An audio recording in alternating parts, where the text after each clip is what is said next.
Hey guys, good morning. This is Carlos, CEO of GAR Capital. Let me see if I can get my headphones on. I just charged it. Bear with me a second, so I don't have to hear noise.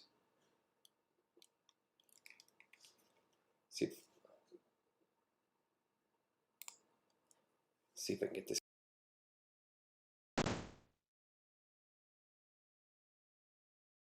Should be working now. All right, guys. Good morning. Welcome to our morning note. Let's go ahead and talk about the markets, shall we? All right, a couple things that just came up. We just had retail sales numbers, so I'll go ahead and bring that up here on TweetDeck, which is what I use for like all my news and everything, Twitter, as you know. So a couple things here. We had retail sales down 16.4%.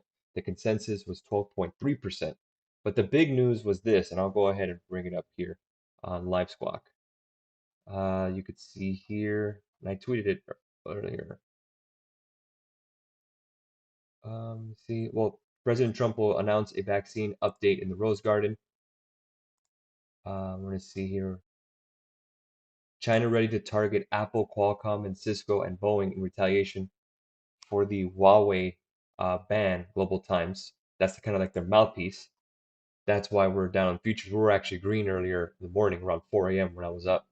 So here we go. Source close to China government told Global Times that China may use laws and rules like cybersecurity review measures and anti-monopoly law and investigate and impose restrictions on U.S. firms like Apple, Qualcomm, Cisco, and due to the Huawei ban.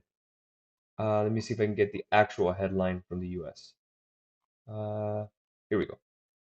So US plans to cut Huawei off from global chip suppliers. That'll be AMD, Qualcomm, those guys. So that's why you're getting the weakness in AMD, which is down about $1.50. Nvidia, which has been very strong, but is down about $8 pre-market. So, for that being said, let's kind of take a look at pre-market movers. I mean, it's just been zigzag back and forth, guys. So here's the movers. Apple's down about 3%, AMD down about 3%. Applied Materials just had their uh, their earnings report this morning. They're down 3%. Micron down another 6 when they were up 5% yesterday. Delta's down again. Carnival's down. General Electric again down. Visa's down. Boeing down 3% pre-market. Let's see. American Airlines down as well. Wells Fargo, after being soaring yesterday about 6%, is down about 1%. Microsoft's down, Nvidia's down. So that's what you're getting currently. And it's looking just very choppy, guys. It's a very ugly market out there. It's like you think you can go long and then you get chopped up. You think you can go short, you get chopped up. And I've been in both sides of that. So you just got to really look at things in a sense of like what's black is white and white is black. It's just a very, very tough one. So a couple things I'm looking for. I'm looking at two options that I have open right now. I have Cisco calls. We had the breakout here right around 44.50 above this line about 43.74. And then we just had this big red candle due to the China thing. That's nothing you could predict. That was just the reality. They literally had a great, great earnings call and a breakout. And we also had a gap to fill on the daily. If you want to go ahead, I'll bring it up with you guys. I just maximized the sell. And you could see here this gap to fill here. We had the breakout above on the daily, and we just fell here because of the news from China. But again, you could see this breakout and this trend line to the upside. I can go ahead and draw that for you as well as drawing tools on the daily. And you could see that continuation here. And that's a kind of setup that we like. Again, especially if you can have a gap here to the upside, right around 46. We have the 45 calls for next week. And then just one headline is all it took, unfortunately. Really, really tough. Just a very choppy market to deal with here. Square, same thing. Let's take a look at that. You can see Square, you kind of zoomed in here. A nice breakout to the upside, exactly what we were looking for, right around 79, and then it just fell with the market because futures are down. But again, it's still above that line, 77.30. So very interesting to look at. Again, trend is your friend. You could see that 100-day moving average way above the 200, and that's where we're in that. But Q's very choppy. You can take a look here. Again, we had a trend line to the downside. We actually have puts. We had to close them out because we had this push to the upside and then just chop and then back down. It's just an absolute brutal market to trade. Very, very brutal, but just almost have to be very, very patient and very cautious moving forward. Yuzel asks, if the market continues to drop, what is the ES level you're looking at to purchase to more stocks?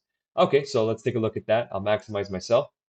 I actually made a purchase yesterday on some stocks, and I'm gonna buy some more SpyG today. I buy SpyG every week, anyways. But to really go into adding more stocks, let's go ahead and bring up the daily. The ES level that I'm gonna look at here to actually buy is right around 26.42. So I can go ahead and create a little bubble to show you guys. 26.42 is my the next support level there. That'd be the level that I want to go and buy more. My big support level, honestly, is right around 2,500. I don't think we tap that. I think around 26.42 is where we'll get to, and then I'll start adding some more. But I'll really get aggressive right around 24.36 if we even get there.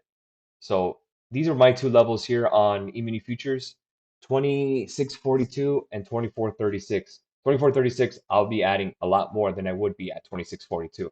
Again, you want to layer in, you don't want to go all in right off the rip.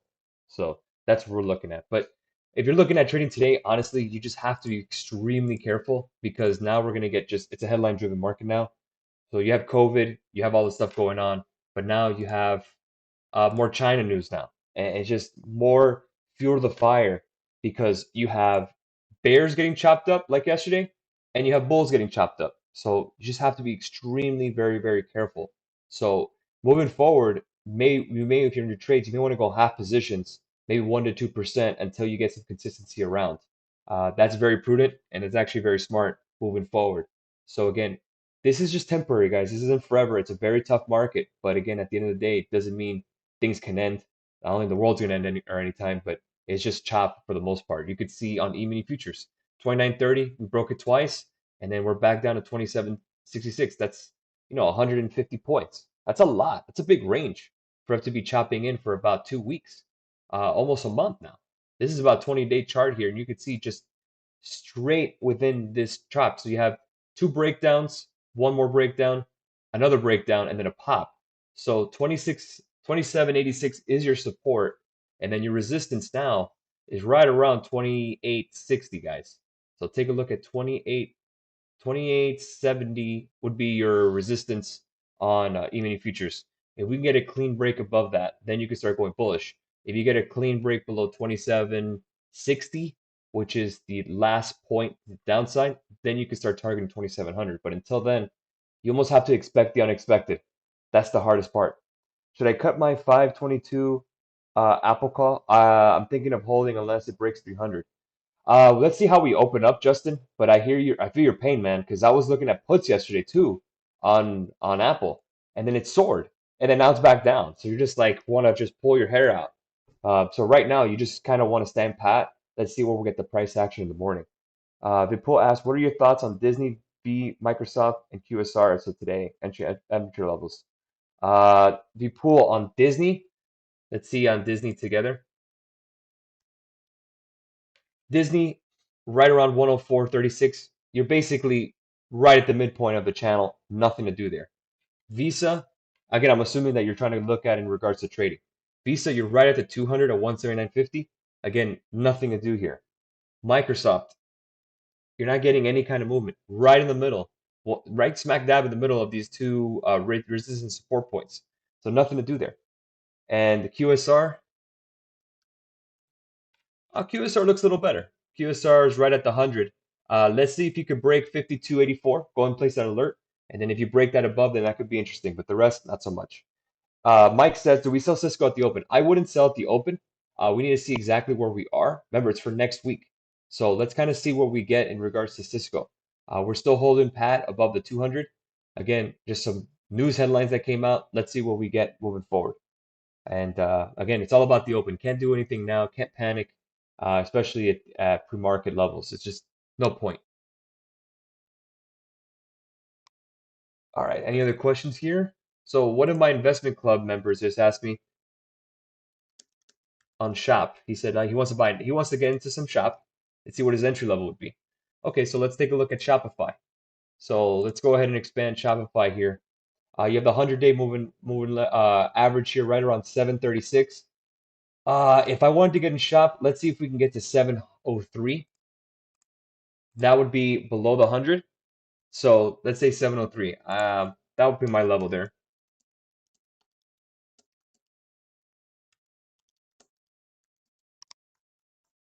See if we get there. So 703 for a buy on Shopify. That's what I put up there. That's where I would add a position there on Shop. I guess, but I did buy some stocks yesterday, and I'll be buying some SPY-G today because I do a dollar cost average every week. But that's just me. Any other questions this morning? Yeah, just pretty crazy times that we're in now. I just think it's kind of ridiculous that we're adding some China stuff now when people are unemployed and all this stuff going on with COVID is just we're adding more fuel to the fire. I understand if the markets were doing well, like you know, we're up and we have some leverage, but we don't have that. If the economy was going well, GDP was up, then we have some leverage against the Chinese if you want to do some some IP protection and stuff like that. But we're not there, man. We got to really get out of this funk first before we start making demands on anybody, in my opinion.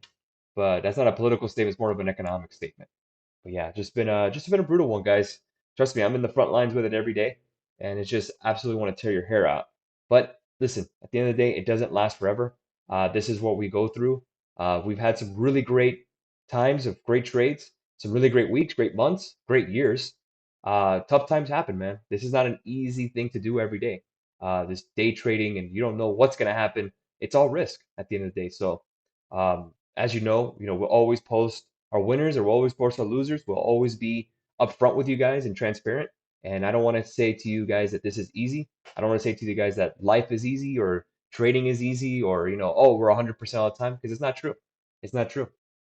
We're always going to be upfront. And again, we understand. We understand. We're right there with you guys every day trading. Europe is starting to recover. Let's hope USA falls. I hope so. I really do. I hope USA falls. Miami is actually reopening soon, 50% capacity in restaurants, but non-essential. So maybe we get back to the new normal. I hope things get better. I know Texas just reopened, and now they had their highest cases of COVID ever. So it's a very scary thing, guys. It's kind of keep things in perspective too. That you guys are watching a YouTube channel and talking about markets, but there's people that are unemployed and hurting. So, let's be grateful for what we do have, obviously.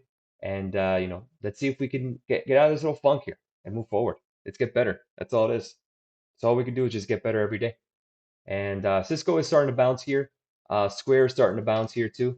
Seen some green, some semblance of hope, I guess, if you want to call it hope. 77.47 above that trend. And we're starting to get a little bit of a bounce. Let's see if President Trump has anything to say in regards to the vaccine or what's he saying? Uh, so let's see. U.S. retail sales crashed by most ever in April. Cars and clothing really took a hit. Chinese envoy says U.S. undermining global economy, virus fight. Reuters. U.S. undermines virus fight by halting WHO funds, he says. U.S. actions leads to slower economic recovery. I went ahead and just retweeted that for you guys. And just a heads up, if you want to take a look at something that's bullish, let's take a look at gold, GLD. You can take a look at that as a hedge. We did break out. We just did. You can see it here. Nice breakout pattern on the 1 hour. Let's see if we can bring up on a daily. And a daily, it's right there, guys. 160, I think we are now at, on the hourly, because it shows after hours, 164.05. See if we get that continuation. So if you own some gold, which is smart, or some of the gold miners, you should be doing pretty well. So I do own some of the gold miners, Barrick Gold. That's ticker GOLD. But GLD, if you want to take a look at it, let's take a look at the weekly. Breaking out on the weekly, breaking out on the hourly, breaking out on the 4 hour, you name it, it's there. So take a look at GLD. GLD could be a play, especially for a hold over the weekend. Just be very careful, guys. All right, guys, we'll leave it there. Have a great rest of your day. Enjoy your weekend, and we'll catch you guys next week for the morning note on Monday. Happy trading, guys.